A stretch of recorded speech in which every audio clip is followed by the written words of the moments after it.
Hello नमस्कार दोस्तों, मैं मनीष कुमार। कैसे हैं आप सब लोग? आशा करता हूँ आप अच्छे होंगे और अपनी तैयारी को और भी मजबूती से कर रहे होंगे। तो चलिए हम अपनी क्लास को देरी ना करते हुए अपनी क्लास को आगे बढ़ाते हैं। अगर आपने मेरे यूट्यूब चैनल को सब्सक्राइब नहीं किया तो सब्सक्राइब कर लीजिए और बेल आइकन को ज़रूर दबा दीजिए ताकि नोटिफिकेशन आपके पास पहुँचे और आप उसको देख सकें। कल हमने पढ़ा था, उसी सीरीज़ में हम आगे बढ़ते हैं। कल हमने कुछ व्यंजन पढ़े हुए थे लेकिन कुछ रह गया था जो आज पढ़ेंगे हम। यानी कि पहला होता है अनुनासिक व्यंजन, सॉरी नासिक व्यंजन होते हैं ड़ा, या, ड़ा, ना, मा और अंग। यानी कुल ये होते हैं 6, 3 और 3 6। लेकिन ज़्यादातर इसमें जो नासिक व्यंजन होते हैं वो होते हैं वर्ग, हमारे का खा गा घा का वर्ग का पंचमा अक्षर होता है। आगे चलते हैं। अनुनासिक अनुनासिक व्यंजन होती है अंग, यानी जो नाक और मुंह से मिश्र जो ध्वनि निकलती है उसे उसे नासिक व्यंजन कहते हैं। यानी कि अगर आप अंग को बोलेंगे तो आपको आवाज़ होगा कि जो ध्वनि उच्चारित हो रही है वो हमारे मुंह और नाक की मिश्रित ध्वनि हो रही है। तीसरा होता है हमारा अनुनासिक निर्नुनासिक व्यंजन। निर्नुनासिक व्यंजन कौन से होते हैं? छोटा आ और बड़ा आ निर्नुनासिक व्यंजन होते हैं। वात्सल्य व्यंजन कौन कौन से होते हैं? वात्सल्य व्यंजन है अपना ना, सा, ला, रा और जा। यानी कुल अपने ये हुए 5 व्यंजन। वात्सल्य व्यंजन कितने हुए? 5। प्रकंपित या लुंठित व्यंजन, प्रकंपित और लुंठित व्यंजन होता है सिर्फ एक, ओनली रा। पार्श्विक व्यंजन होता है हमारा ला। दोस्तों यहाँ से आप देखेंगे तो कई एग्जामों में कई प्रकार के जो क्वेश्चन बने हुए हैं, यहाँ से डायरेक्ट क्वेश्चन होता है कि अनुनासिक ध्वनि कौन सी है, वात्सल्य ध्वनि कौन सी है, प्रकंपित या लुंठित व्यंजन कौन सा है, पार्श्विक व्यंजन कौन सा है। तो यहाँ से डायरेक्ट क्वेश्चन होता है, इसलिए मैंने यहाँ पे डायरेक्टली आपको लिख दिया है ताकि किताबों में आपको ज़्यादा ढूंढना ना पड़े। पार्श्विक व्यंजन ला हो गया। जो संयुक्त व्यंजन होते हैं वो हमारे होते हैं 4। संयुक्त व्यंजन कितने होते हैं? संयुक्त व्यंजन होते हैं 4। कौन कौन से होते हैं? स्रा, छात्र, त्र, ज्ञा। इसमें से सबसे ज़्यादा इसको पूछा जाता है कि जो छात्री होता है उसका जो मिश्रण होता है वो जो किन व्यंजन से मिश्र संयुक्त होकर बनता है, यानी क सा, क सा। अगर इसमें आता है कि छत्री का जो हमारा वर्णमाला का जो क्रम है उसमें किसके बाद स्थान आता है, तो यानी कि छत्र के जो स्थान आता है वो का के बाद आता है। ठीक है, डायरेक्ट क्वेश्चन होता है कि जो छत्री होता है वो किस व्यंजन के बाद आता है, तो का के बाद आता है। इसी प्रकार आप देखेंगे स्रा, स्रा का जो संयुक्त व्यंजन हो बनता है वो बनता है श, रा। सा और रा के संयुक्त से स्रा बनता है। छत्र किससे बनता है? का, सा। और जो त्रिशूल होता है हमारा वो किससे बनता है? ता, रा। ता और रा से भी मिलकर बनता है। इसी प्रकार जो जिया होता है इया, जिसको हम विज्ञान कहते हैं, ज्ञान, तो इसी में वही यूज होता है। ये किसके संयुक्त से बनता है? जा और इया। संयुक्त व्यंजन हमने पढ़ लिए। अब हम आगे चलते हैं, पढ़ेंगे अल्पप्राण, महाप्राण, घोष, अघोष। आइए दोस्तों, अगर हम देखेंगे कि का खा जो हमारे स्पर्श व्यंजन होते हैं 25 होते हैं। का खा गा घा यणा, चा छा जा झा जा इया, टा ठा डा ढा डा ना, ता था दा धा ना और पा फा भा भा मा। इनको हमने अलग अलग में बांट दिया, यानी कि पहला वर्ग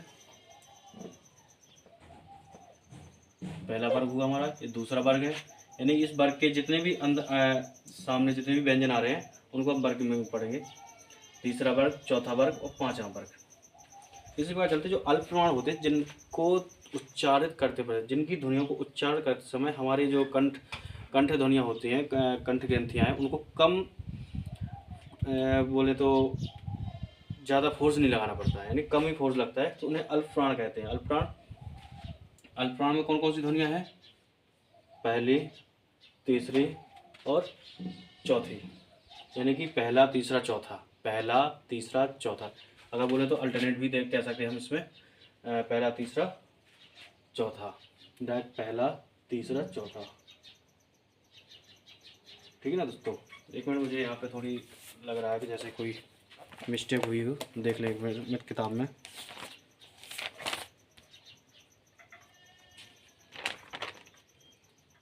जी, क्योंकि अल्टरनेट होता है, मुझे यहाँ पे थोड़ी डाउट लग रहा था, इसलिए मैंने आपको देख के तुरंत कहा है।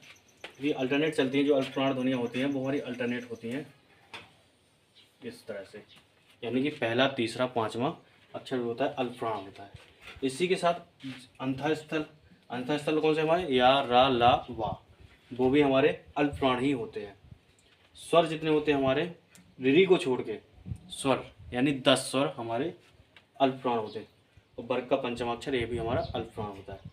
स्वर में हम ऋ को नहीं देखेंगे क्योंकि 10 स्वर जो होते हैं टोटल, जो ऋ को मिला के 11 स्वर माने हमने। अगर ऋ को निकालते तो 10 स्वर बचते हैं जो कि हमारे अल्पप्राण हैं। इसी में प्रकार इसी से चलते हैं महाप्राण। महाप्राण कौन कौन से होते हैं, दूसरा और चौथा है, यानी कि जो यहाँ पे रह गया वो हमारा महाप्राण है। महाप्राण क्या होता है, महाप्राण में जो ध्वनियाँ हम उच्चार करते हैं उसमें अधिक फोर्स लगाना पड़ता है, यानी कि अधिक वायु निकलती है, प्रकंपित वगैरह होता है। जैसे कि महाप्राण में बोलेंगे हम खा का, खा को बोलने में थोड़ी आपको लगेगा कि थोड़ी ज़्यादा फोर्स लग रहा है। घा, छा, जा, झा, ठा, रा, था, धा, फा, धा, ठीक है ना। और इसमें जितने भी ऊष्म व्यंजन है, उसमें से व्यंजन हमने पढ़े थे तीनों सा और हा ऊष्म व्यंजन होते हैं, वो भी हमारे महाप्राण में है क्योंकि उसमें भी वायु का ज़्यादा फोर्स लगता है। और ढा, ढक्कन वाला, ये भी हमारा महाप्राण है। इसके बाद आता है घोष सघोष। दोस्तों यहाँ पे घोष सघोष में दो आप लोगों को बहुत दिक्कत होती है कि घोष कौन सा है, सघोष क्या है, इसलिए मैंने दोनों शब्द लिख दिया कि घोष को ही सघोष बोलते हैं, सघोष को ही घोष बोलते हैं। यानी घोष सघोष जो व्यंजन होते हैं वो कौन कौन से होते हैं, तो तीसरा, चौथा, पांचवा, यानी कि लास्ट के 3। लास्ट के यहाँ से देखेंगे आप, ये केवल इतना हिस्सा ये होता है हमारा घोष या सघोष। और इसमें कौन कौन सी ध्वनियाँ होती हैं, एक तो होती है हा होती है, अंतःस्थ व्यंजन भी होते हैं और स्वर भी होते हैं, यानी कि सारे स्वर को हम घोष या सघोष में लेते हैं। कुल इनकी जो गिनती है वो 30 होते हैं। अगर डायरेक्ट आ जाए आपसे क्वेश्चन कि घोष सघोष की संख्या कितनी है तो 30 है, बता देंगे आप। इसी का आगे चलते हैं हम। जो अघोष व्यंजन होते हैं वो होते हैं पहला, दूसरा और तीनों सा। पहला, दूसरा, तीनों सा जो होते हैं हमारे अघोष होते हैं, यानी कि ये वाला हिस्सा जो बचा हमारा यहाँ से, ये हमारा अघोष होता है, यानी का, खा, चा, छा, टा, ठा, ता, था और पा, फा, ये अघोष होते हैं। इतना आपको समझ में आया हो, अच्छा लगा हो तो वीडियो को लाइक करें, सब्सक्राइब करें, बेल आइकन को जरूर दबाएं और अधिक से अधिक शेयर ज़रूर करें ताकि ये क्लास अधिक से अधिक लोगों तक पहुंच सके। आप लोगों से यही एक सहयोग चाहता हूं। बाकी कंटेंट में किसी प्रकार की कोई कमी नहीं रहेगी। छोटे छोटे टॉपिक पढ़ेंगे, आगे हिंदी के जो भी टॉपिक हैं वो सारे के सारे कंप्लीट करेंगे। ओके, थैंक यू दोस्तों। मेरा यूट्यूब चैनल सब्सक्राइब है, हिंदी बाय मनीष सर। धन्यवाद।